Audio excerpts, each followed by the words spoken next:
bakit natin kailangan magpa-design? Sinasabi na iba, yung sinasabi na iba, di ba, makakamahal lang yan eh. Makakamahal lang yan, may design naman sa internet, ganyan.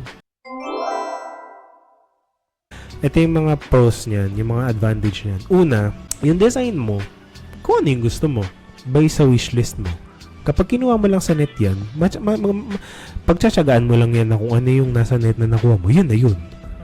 Pero hindi siya naka-base dun sa situation ng lupa mo. Hindi siya based sa situation ng lupa mo tsaka sa gusto mo. Kumbaga example, kunyari 'di ba, ang mga architects nagdi-design yan ng ang mga bintana nyo. Kung saan ang east, diyan may mga bintana, ganyan mag-design ng architect. Kung saan ang east, doon nakatutok yung mga bintana. Alam niyo kung bakit? Sa east kasi ang morning sunlight. Kapag morning sunlight yan, hindi mainit yan pag pumasok sa loob ng bahay. Meaning, efficient yung design. Tapos doon sa west part, kung saan mainit ang araw, doon mga nakaharang, may mga hollow blocks yan. Wala kang makikita mga binta-bintana dyan. Ganun siya. Kumbaga, efficient siya sa gusto mo, tsaka efficient siya, plus kung ano yung gusto mo, efficient in a sense na hindi mo kailangan, makakatipid ka sa kuryente, lifetime. Kaya komportable siya overall kapag tinirahan. Una lang yun Second, ito pa ang second. Para sa akin ito, as a civil engineer, kung ba't kailangan yung architectural plan. Second, meron kayong basis ng estimates. Gets nyo?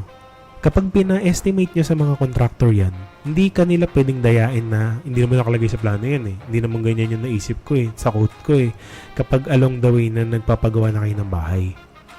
Detalyado. Pag detalyado yung plano nyo from an architect, hindi kayo pwedeng dayain ng contractor nyo. Ayan, nakalagay sa plano yan. Pwede nyo ituro. Ayan ang nakaspecify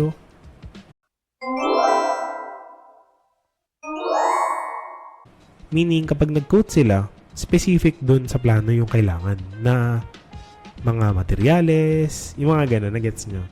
Kumbaga, kung titingnan nyo yun overall kasi kapag nagpagawa kayo ng bahay, malaking bagay yan ganyan na pag dinaya kayo ng contractor.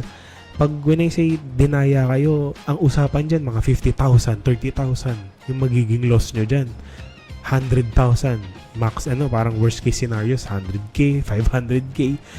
Hindi kasi kayo protektado ng plano. Wala kayong kahit anong plano na detailed kapag walang architect. Pero pag may architect kasi kayo, detalyado yan.